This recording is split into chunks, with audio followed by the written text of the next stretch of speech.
Hey everybody, it's PC Giveaway Guy and Reviews here with another great review. This time we're going to be reviewing the H5 Elite by NZXT, and that's this right here. What this is my PC case, and I've been running it for about 3 months now, and I gotta say I love this thing. I think it's great. We'll talk about the good, and then we'll talk about maybe, it's not even bad with this, it's the decisions that I made that maybe aren't appropriate for this, but don't worry, we've got a solution. Anyways, sit back, relax, and enjoy. So as you can see, this is my H5 Elite that I've got set up here currently that I'm running my gaming system on. It's pretty skookum. The only real issues that I'm having with this is my graphics card is a monster and it puts out so much heat that I can't have the glass panels on here, or I feel it gets a little bit hot, or definitely more hot than necessary. So with all the glass panels removed, it works great, keeps the temperature super low. I've got you can see it in the back there, this is the Arctic CPU cooler. I've got it on an AM5 setup right now, obviously, because I'm running the AMD Ryzen 7700X series CPU on this. The GPU we're running is a AMD Ryzen 7 series 7700X, and it's pretty skookum. We've got lots of computing power in this, lots of graphics power. It's great. The only real thing with this case is, due to its non-dual chamber design, the airflow is maybe a little restricted. The back of the case, or the back side of the case, is not perforated like the newer ones are, so airflow is definitely a little bit on the restricted side. It also comes with this magnetic mat that goes on the top here, and I mean, I don't know if it slows the airflow down. I've really got no way to test that, but it seems to me that if you're getting hot temperatures, that might be something worth kind of taking off when you're doing that. When I game, I take the front panel off, which is on the front over here, and I take the side panel off because, as I say, it just gets too hot. So tons of room in here. Maybe some key features about the H5 is your PCU is in your standard spot down here, your power supply unit.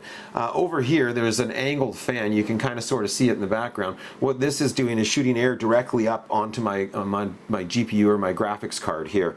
The graphics card has 3 fans. Right now it's horizontally mounted. I want to go into a vertical mount, but we're getting into that later. Anyways, I've got a full ATX size motherboard in here. It fits great. I didn't really notice any restriction issues. The only thing I noticed is with this radiator and fans here, you're gonna want to put this in obviously after your motherboard because it is right in the way. You won't be able to get at the bolts. You won't be able to put your memory in. What I did, and what I normally do, is when I build this, I'll build out the motherboard first. We'll mount the CPU. If it's an air cooler, we'll mount the air cooler on. I'll mount your memory. We'll mount any drives like M2 drives or M.2 drives. We'll do all that at the same time before we even mount that into the PC, because generally speaking anyways, this is a non-aquarium style, which means there's like a front flame and you can't see through it. It's pretty standard for its time. It's a great model. Like I say, I love this thing. The look I was going for is when the glass is on, it's tinted glass. I'll put that in a second so you can see it, and it's like the Darth Vader of PC cases. I love this thing. So let's get into what the next video is going to be, perhaps. So coming up, what we're doing is I am rebuilding this gaming computer slightly here. I've got some upgrades planned. So one of those upgrades is going to be to the H9 Elite case. So we're going to be doing a versus video. We're going to be doing a review video on that. I've also upgraded my CPU cooler, which I don't think I really needed to, but NZXT finally released an AM5 version of their Kraken Elite. And let me tell you, that is what kind of inspired this whole build, is because now they have a bigger LCD monitor, we'll see in future reviews, where you can actually put videos. It's a higher resolution. It's a 120 by 3. I'm currently only running a 120 by 2 configuration because that's all I can fit in this case, and that's another reason for the upgrade, so that we can put a 360 sorry, so that we can put a 360 cooler in there, and that's gonna, I think, improve the cooling a little bit. At least it's going to allow us in the new case to keep all the glasses on, keep airflow up, and will probably be a little bit lower temperatures. So we'll look forward to that in upcoming videos.